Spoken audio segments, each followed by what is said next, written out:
like shattered glass against my skin as I stood there in the hotel lobby, dressed in my tailored navy suit. "Get this beggar out," my father said, loud enough for everyone to hear. The security guard's hand hovered near my elbow, not quite touching me. Embarrassment flickered across his face. My mother's eyes darted away. My sister Victoria's lips curled into that familiar smirk, the one that said she'd won again. My name is Rachel Parker. I'm 35, and this is the story of how I turned an invitation revocation into a financial revelation. The betrayal shouldn't have surprised me.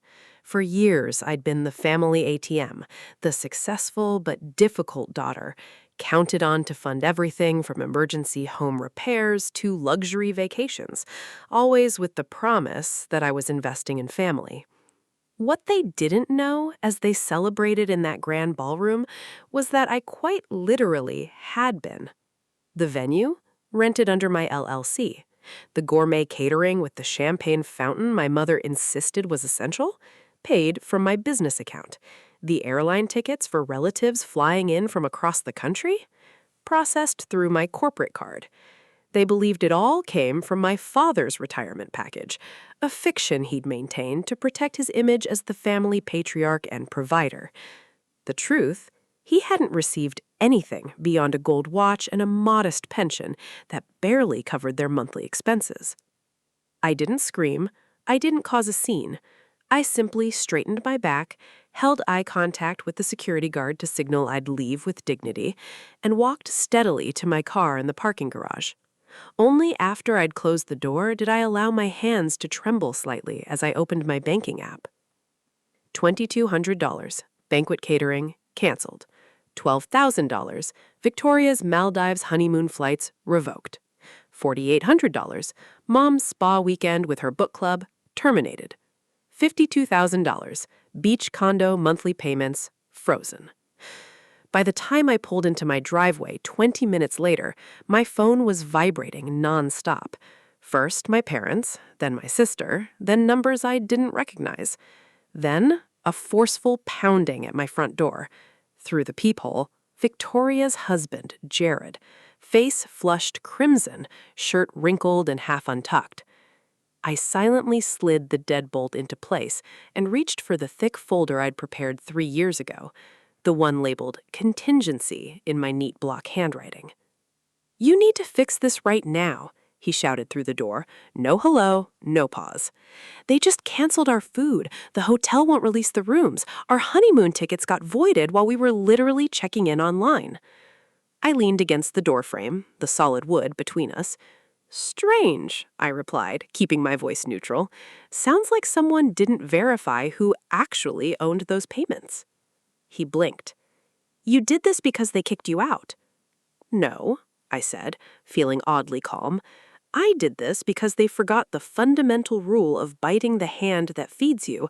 Make sure that hand isn't holding all the receipts." He tried peering past me, maybe searching for signs of my parents, maybe looking for hints of regret, but regret had checked out of the situation long ago. I held up the folder, thick, tabbed, color-coded inside, signed contracts with my LLC listed as financial sponsor, cancellation clauses with my signature as sole authority, payment reversals processed within the hour of their betrayal. "I warned them 3 years ago," I said, tapping it against my palm. "If they treated me like a bank, I'd start acting like one." "You're punishing the entire family," he hissed, voice dropping as a neighbor walked past. "No, I'm protecting my investment and cutting my losses." "They're your parents." "They called me a beggar in front of 40 people. He had no response for that, just turned on his heel, muttering something about lawyers. But here's the thing about financial hierarchies. You can't climb higher than the person who holds the ledger, the contracts, and the backup drive. I closed the door, walked to my home office, placed the old folder down, and opened a fresh one. Inheritance Audit, Phase 2. By morning, my inbox had 32 new messages, some politely pleading, some openly threatening, all tinged with panic. "We didn't mean what we said. Emotions were high. Can we talk?" My mother. My father sent nothing directly, just a forwarded invoice from the venue, now unpaid and demanding immediate payment. But my favorite came from the family group thread I'd been removed from years ago, a screenshot sent by my cousin. Rachel's always been sensitive. She'll come crawling back. She always does. I laughed out loud in my empty kitchen, then replied to the entire group with one line. Just a reminder, I own the crawl space and I've changed all the locks. That afternoon, an unexpected message arrived in my inbox from Franklin, my parents' accountant. He requested a meeting to discuss certain irregularities he'd noticed. Specifically, payments for their beloved beach condo hadn't been coming from their trust as they'd claimed, but from an LLC he couldn't identify. My parents had given my email years ago when I first started handling their tax documents. He'd kept it on file. Mine. When we spoke, I confirmed his suspicions, then asked the question I'd been waiting 3 years to voice. Have they declared that condo as their asset in annual filings? The silence stretched. They've claimed it as an inheritance gift from a private family investor, he finally admitted. No documentation provided. So they hadn't just been ungrateful. They'd committed fraud, used my generosity to build equity in a property I technically still owned under my company's name. Franklin asked if I'd be willing to sign a declaration for tax records. Absolutely, I replied, after I call my lawyer to discuss how quickly we can serve them papers that will make that condo and every unpaid cent legally untouchable. Within 48 hours, my attorney Tiffany confirmed everything. By noon, the papers were drafted. A cease and desist for slander, misrepresentation, and unauthorized use of funds, plus a property reassignment filing that removed any verbal claim my parents had over the beach condo. They'll try to call your bluff, Tiffany said, sliding the documents across her polished desk. They already did, I smiled. That banquet was the bluff. The process server confirmed delivery an hour later. Just like that, the family celebration transformed into a financial reckoning. That night, a voicemail from my mother. Tearful, rambling, accusatory. You're destroying us over what? A misunderstanding? You always do this. Always so dramatic. If you follow through with this, people will talk. Church, the neighborhood, your father's reputation. Dramatic, the word used to silence daughters while they foot the bill. It was always about appearances, the illusion of unity, the performance of love rather than its reality. I let the voicemail sit unanswered because something more important arrived the next morning. Subject, account transfer confirmed, beach condo title finalized. It was done, legally, irrevocably.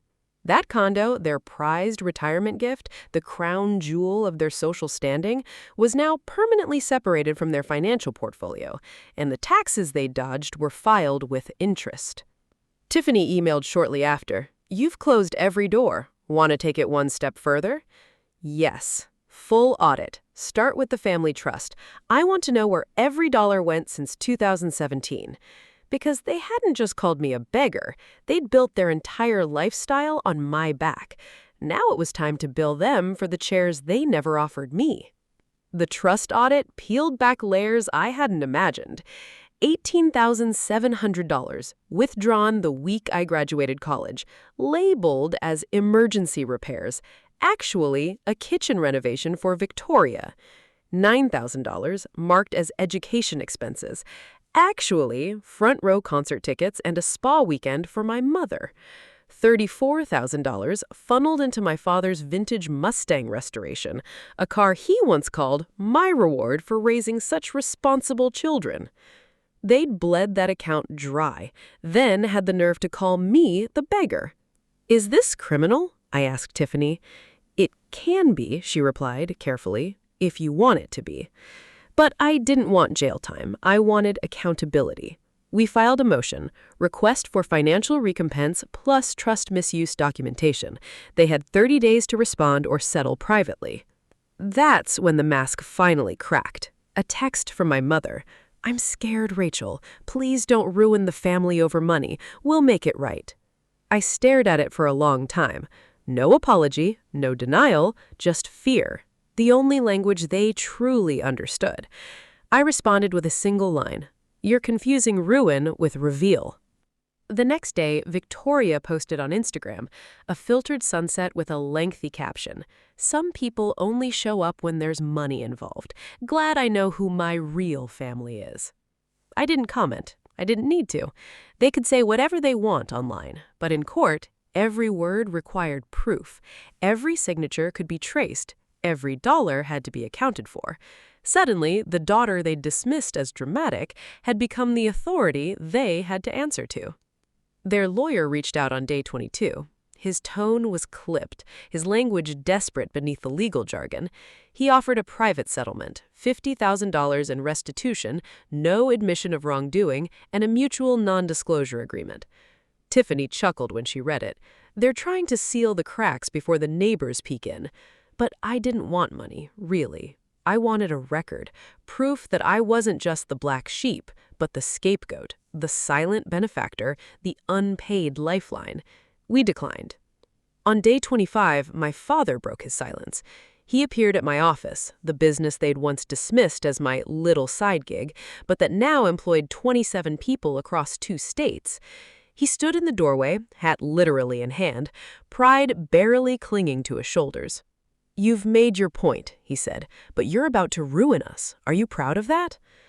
I looked at him, the man who'd once told a room full of relatives that Victoria was the real success story, and replied calmly, "No, I'm not proud. I'm tired of funding your life while being written out of your legacy." He tried to speak, but I raised my hand. "You called me a beggar, so I stopped giving, and suddenly everyone remembered what I was worth." He didn't apologize. He didn't cry. He placed a folded check on my desk, blank, signed. I slid it back across the polished surface. "This was never about your money," I said. "It was about mine." When he left, I opened my email. A message from the court system. Trust disbursement fraud. Preliminary hearing scheduled. This time, they'd have to show up, not to celebrate, but to answer. The hearing date spread through the family like a cracked pipe, quiet at first, then flooding every group chat I was no longer included in. They hadn't believed I'd really go through with it. They never do. They expect silence. They expect shame. They expect the one they've pushed aside to keep the peace while they feast. But this time, I wasn't the help. I was the witness. Tiffany and I prepared everything. Timeline, account statements, screenshots of messages where I was asked to just spot them this once. All the invisible IOUs made visible. The night before the hearing, Victoria messaged me for the first time since the banquet. "If you go through with this, I swear I'll never forgive you." No apology, no denial, just a warning, as if my piece required her permission. I didn't reply. Because some people don't want reconciliation. They want reinstatement of the version of you who stayed quiet. When the court date arrived, I walked into the sterile courtroom feeling surprisingly calm. My parents sat across the aisle, stiff backs, a lawyer who kept checking his watch. The judge asked straightforward questions. Tiffany answered them with math. She projected charts demonstrating how the condo payments came from my LLC, how the trust had been siphoned for personal gain, vacations, spa days, cars, all under the guise of family needs. Their attorney objected, claimed informal arrangements, insisted this was a misunderstanding blown out of proportion. The judge wasn't moved. "What outcome are you seeking, Miss Parker?" I stood, voice calm, truth on paper. That's all. Let the record match reality. She nodded. Granted. With that, my name was no longer just a footnote in their finances, it was the headline. And for once, the room went quiet, without anyone needing to escort me out. They didn't speak to me after the hearing. No calls, no letters, no, "we didn't mean it." Just silence, the kind that comes when a performance ends and the lights go out. The judgment wasn't criminal, no handcuffs, no headlines, but it was binding. The court ordered restitution of misused funds back into the trust. The condo's title was permanently transferred to my name, and my parents were removed from any future financial access to assets they hadn't earned. Tiffany called it elegant justice. I called it balance. Weeks passed. My phone stayed quiet. Gloriously so.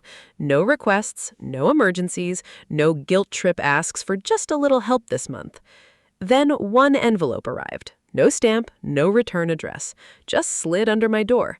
Inside, a single photograph from the family banquet. Everyone dressed in silver and navy, clinking glasses under crystal chandeliers.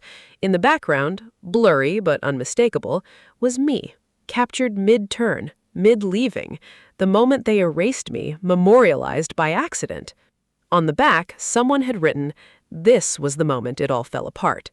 I recognized Victoria's handwriting immediately, the same slanted script that had signed countless IOUs over the years.